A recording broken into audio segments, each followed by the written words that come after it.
সরকারি শামসুর রহমান কলেজের একাদশ শ্রেণীর ছাত্রছাত্রী শুভেচ্ছা অভিনন্দন। আজকে যে ক্লাসটি আমরা উপস্থাপন করবো সেটি হচ্ছে এক মালিকানা ব্যবসা। এক মালিকানা ব্যবসা কি বা কাকে? পৃথিবীর অতি প্রাচীন কাল থেকে এক মালিকানা ব্যবসা পর্যন্ত হয়ে আসছে। এখানে মানুষ তার নিজস্ব প্রয়োজনে ব্যবসা শুরু করে। এটি একটি জনপ্রিয় ব্যবসা। এক মালিকানার ব্যবসা কাকে বলে সে সম্পর্কে আমরা একটু কথা বলবো। সেটা হচ্ছে যে একক মালিকানায় গঠিত, পরিচালিত, নিয়ন্ত্রিত যে ব্যবসা পরিচালিত হয় তাকে এক মালিকানার ব্যবসা বলা হয়। এক মালিকানার ব্যবসার ক্ষেত্রে মালিক একাই পুঁজি সংস্থান করে, একাই কার্যক্রম পরিচালনা করে এবং এর লাভ লোকসান একাই বহন করে। এই জাতীয় ব্যবসাটাই হচ্ছে এক মালিকানা ব্যবসা হিসেবে পরিগণিত হয়ে থাকে।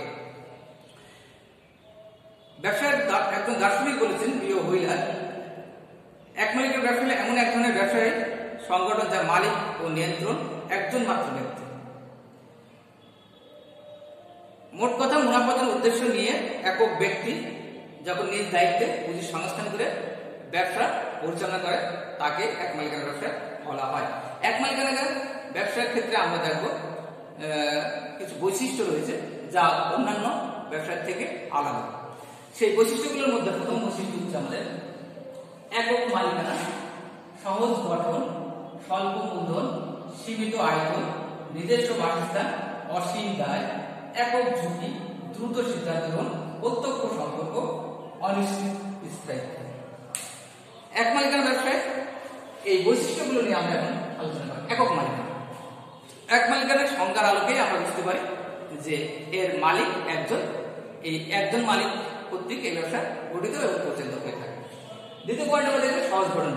অন্যান্য ব্যবসার ক্ষেত্রে যেমন আইনগত ঝামেলা রয়েছে, অধিক পুঁজির প্রয়োজন রয়েছে, এছাড়া অন্যান্য বিষয়গুলো অন্তর্ভুক্ত থাকে। আর এখানে এক মালিকানা ব্যবসায় মালিক ইচ্ছা করলে এই ব্যবসা করতে পারে। এটা গঠন প্রণালী কোনো আইন কানুন নিয়ম নীতি তোয়াক্কা করে না।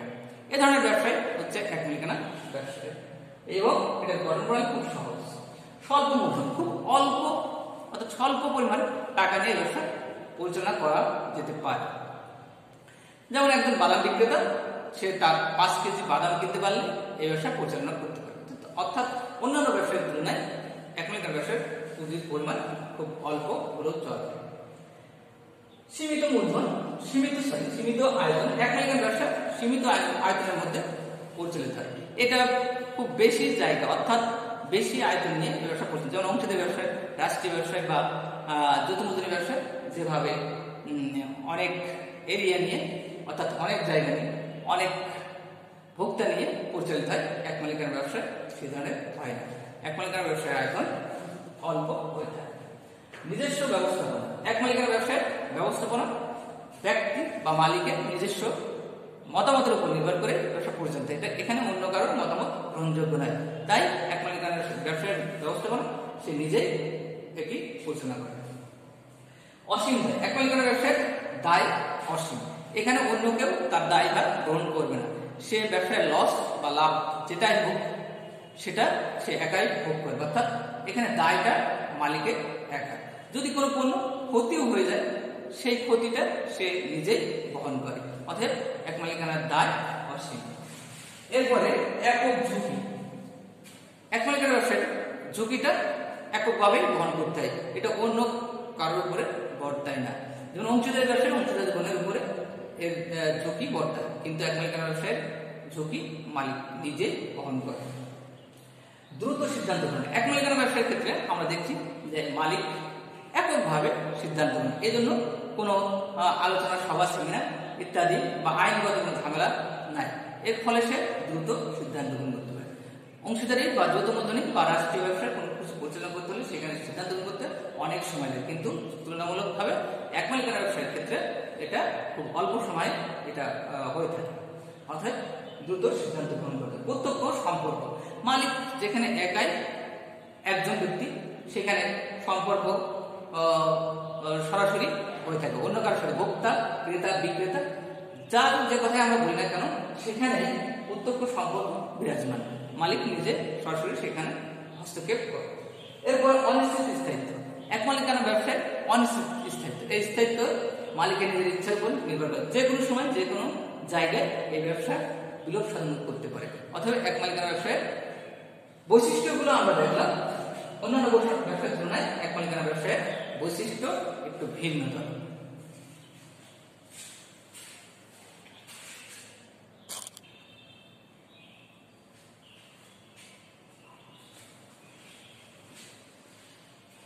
এরপরে আমরা এক মালিকানা ব্যবসায়ের সুবিধা সমূহ নিয়ে আলোচনা করব। সুবিধা, বিশ্বের ব্যস্ততম ব্যবসা সংগঠন এক ব্যবসায়ের এমন কিছু সুবিধা লক্ষণীয় যা অন্যান্য ব্যবসায়ের ক্ষেত্রে সেটি নাই। অদ্যবধি এর ব্যবসার অত্যন্ত জনপ্রিয়তার সাথে টিকে আছে, যেমনি এর সুবিধা সমূহ আলোচনা করা।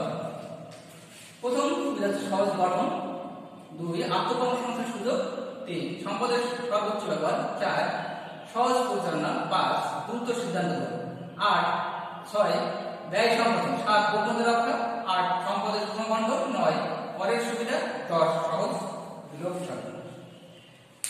আমরা এক মালিক ব্যবসার যে সকল সুবিধা রয়েছে সেই সুবিধাগুলোর বৈশিষ্ট্য সেই সুবিধাগুলো নিয়ে এখন আলোচনা করব। আলোচনাগুলোর মধ্যে প্রথম পয়েন্ট সহজ গঠন। আমরা বৈশিষ্ট্যের সময় এর গঠন করা নিয়ে আলোচনা করছিলাম।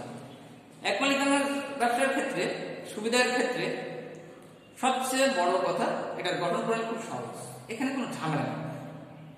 অন্যান্য ব্যবসায়ের মতো এক মালিকানা ব্যবসায়ের যে সুবিধা রয়েছে, গঠন করার যে সুবিধা রয়েছে অন্য ব্যবসায় সেই সুবিধা নেই। অংশীদারি ব্যবসায়, রাষ্ট্রীয় ব্যবসায়, যৌথ মূলধনী ব্যবসায় এখানে আইনগত বাধ্যবাধকতা রয়েছে, অংশীদারদের বাধ্যবাধকতা রয়েছে। এটা সভা, সেমিনার ইত্যাদি গ্রহণ করে এটা ব্যবসা করতে হয়। অতএব ওই সকল ব্যবসার চেয়ে এক মালিকানা ব্যবসায়ের গঠন প্রণালী খুব সহজ। দ্বিতীয়টা হচ্ছে আত্মকর্মসংস্থান সুযোগ সৃষ্টি। এক মালিকানা ব্যবসার ক্ষেত্রে কেউ অল্প মূলধন নিয়েই নিজস্ব চিন্তা ভাবনা করে সে ব্যবসা করতে পারে এবং আয় করতে পারে। সে বেকার না থেকে কর্মসংস্থানের সুযোগ তৈরি করে নিতে পারে। এটা হচ্ছে এক মালিকানা ব্যবসায়ের সবচেয়ে বড় সুবিধা। এখানে একজন শিক্ষিত বেকার অল্প কিছু মূলধন নিয়ে সে ছোট্ট একটি খামার বা ছোট্ট একটি ব্যবসা পরিচালনা করতে পারে, ফলে তার আত্মকর্মসংস্থানের সুযোগ সৃষ্টি হয়। 3 নম্বরে সম্পদের সর্বোচ্চ ব্যবহার। এক মালিকানা ব্যবসায়ের ক্ষেত্রে আমরা দেখতে পাই যে মালিক একা সে যতটুকু সম্পদ নিয়ে ব্যবসা করতে পারবে সেই সম্পদের সর্বোচ্চ ব্যবহার করতে পারে, কিন্তু অংশীদারি বা যৌথ মূলধনী বা অন্যান্য ব্যবসার ক্ষেত্রে যে সম্পদ থাকে তার পরিপূর্ণভাবে ব্যবহার করা খুব কঠিন হয়ে পড়ে। কিন্তু এক মালিকানা ব্যবসার ক্ষেত্রে সম্পদের সুষম ব্যবহার হয়ে থাকে। 4 নম্বর হলো সহজ পরিচালনা। এক মালিকানা ব্যবসার ক্ষেত্রে একটি সহজ পরিচালনা, অর্থাৎ এখানে মালিক একা নিজে যেহেতু এটা পরিচালনা করে, এর মুনাফা ভোগ করে, এর ক্ষতি ভোগ করে বা এটার যাবতীয় বিষয় অন্তর্ভুক্ত থাকে, সেখানে মালিক সব বিষয়ে এককভাবে এটা করে। এর ফলে কি দেখা যায়, পরিচালনা করতে সহজ হয়। কোথায় কোন পণ্য বিক্রি করতে হবে, কোন পণ্য ক্রয় করতে হবে, কিভাবে করতে হবে ইত্যাদি, এইসব কার্যক্রমগুলো মালিক তার নিজস্ব চিন্তা চেতনার ফলশ্রুতিতে ব্যবসা পরিচালনা করে। ফলে দেখা যায় যে অন্যান্য ব্যবসার থেকে এই ব্যবসা পরিচালনা করা সহজ। দ্রুত সিদ্ধান্ত গ্রহণ। মালিক যেহেতু একজন একাই সবকিছু করবে, ফলে এর ফলেই দ্রুত সিদ্ধান্ত গ্রহণ করতে পারে। অন্যান্য ব্যবসার তুলনায় এক মালিকানা ব্যবসায় দ্রুত সিদ্ধান্ত গ্রহণ করা যায়, এটা একটা বড় ধরনের সুবিধা। ব্যয় সংকোচন। মালিক এখানে একজন, সে কিভাবে ব্যবসায় অর্থ খরচ করবে সেটা মালিকের নিজস্ব মতামতের উপর নির্ভরশীল। ফলে এখানে অন্যান্য ব্যবসার তুলনায় এই ব্যবসায় ব্যয় সংকোচন হয়ে থাকে। এখানে খুব অল্প পরিমাণে অর্থ ব্যয় হয়, যেটা অপচয় রোধ করে। এইটাই হচ্ছে এক মালিকানা ব্যবসার আরেকটি সুবিধা। গোপনীয়তা রক্ষা, সবচেয়ে বড় কথা এক মালিকানা ব্যবসার ক্ষেত্রে গোপনীয়তা রক্ষা। অন্যান্য ব্যবসায় যে সকল গোপনীয়তা থাকে সেই গোপনীয়তাগুলো অনেকের মধ্যে জানা জানা যায়, ফলে সেটা আর গোপন থাকে না, একে একে সবাই জেনে নেয়। এই জাতীয় ব্যবসাটা হচ্ছে পরিচালনা করা একটু কঠিন, কিন্তু এক মালিকানা ব্যবসায় যে সকল সিদ্ধান্তগুলো এককভাবে গ্রহণ করে মালিক, ফলে সে কি করে তার গোপনীয় বিষয়গুলো গোপনই থেকে যায়। এইটাই হচ্ছে এক মালিকানা ব্যবসায় একটি বড় ধরনের সুবিধা। 8 নম্বরে আমরা দেখতে পাচ্ছি সম্পদের সুষম বন্টন। সম্পদের সুষম মূলধন। এটা যে সকল সম্পদ থাকে ব্যবসার ক্ষেত্রে, এক মালিকানা ব্যবসার ক্ষেত্রে, সেই সম্পদগুলো সুষম, কোথায় কতটুকু প্রয়োজন, কতটুকু ব্যবহার করতে হবে, সবই এক মালিকের নিজের ইচ্ছার উপর, ফলে এটা সুষম ভাবে বণ্টিত হয়ে থাকে। 9 নম্বর আমরা দেখছি করের সুবিধা। এখানে এক মালিক ব্যবসার ক্ষেত্রে কর খুব অল্প পরিমাণ হয়ে থাকে। এখানে কর রেয়াত পাওয়া যায়, এখানে সরকার থেকে সুবিধা পাওয়া যায়, এইসব বিষয়গুলো আমরা দেখতে পাই এবং কর দিতেও কোনো ঝামেলা থাকে না। সেটা অংশীদারি বা যৌথ মূলধনী বা রাষ্ট্রীয় ব্যবসার ক্ষেত্রে এই ধরনের আন্তর্জাতিক ব্যবসার ক্ষেত্রে যে ধরনের করের বোঝা আরোপ করা হয়, কিন্তু এক মালিকানা ব্যবসার ক্ষেত্রে সে ধরনের করের বোঝা আরোপ করা হয় না। তাই করের ক্ষেত্রেও আমরা দেখতে পাই যে এক মালিকানা ব্যবসার একটি সুবিধা রয়েছে, সহজ বিলোপ সাধন। এক মালিকানা ব্যবসার ক্ষেত্রে আমরা লক্ষ্য করতে পারি যে অন্যান্য ব্যবসার ক্ষেত্রে যে ধরনের বিলোপ সাধন করতে যে সকল আইনগত বাধ্যবাধকতা রয়েছে, এক মালিকানা ব্যবসার ক্ষেত্রে সেই ধরনের বাধ্যবাধকতা নেই। মালিকের ইচ্ছার উপর এক মালিকানা ব্যবসায় বিলোপ সাধন হয়ে থাকে। সুপ্রিয় ছাত্রছাত্রী, এই সুবিধাগুলো ছাড়াও ব্যবসায় আরো অনেকগুলো সুবিধা আছে এক মালিকানা ব্যবসার ক্ষেত্রে। মালিকের উৎস, মালিকের স্বাধীনতা, ব্যক্তিগত বৈশিষ্ট্য প্রদর্শনের সুযোগ, হিসাব নিকাশের সুবিধা ইত্যাদি। এইগুলো আমরা লক্ষ্য করতে হবে যে এই সুবিধাটি ছাড়াও ব্যবসায় সংগঠন একদিকে যেমন শহরের কেন্দ্রস্থল হতে গ্রাম পর্যন্ত পণ্য সেবা সামগ্রী পৌঁছে দিয়ে সমাজের মানুষের হাজার অভাব পূরণের সহায়তা করে, তেমন বৃহত্তম শিল্প প্রতিষ্ঠানের উৎপাদিত পণ্য ভোক্তাদের নিকট পৌঁছে দিয়ে শিল্পায়নের সাহায্য করে। এই সকল সুবিধার কারণে প্রত্যেক সমাজে এক মালিকানা ব্যবসার গঠনই ব্যবসায়ীদের জন্য মধ্যে অধিক আগ্রহ পরিলক্ষিত হয়। এখানে ঝামেলা কম, এখানে সবকিছু সুবিধা রয়েছে। তাই প্রাচীনকাল থেকে এক মালিকানা ব্যবসায় সুবিধাটাই বেশি আমরা পরিলক্ষিত হয়, সেটা দেখতে পাই। ধন্যবাদ।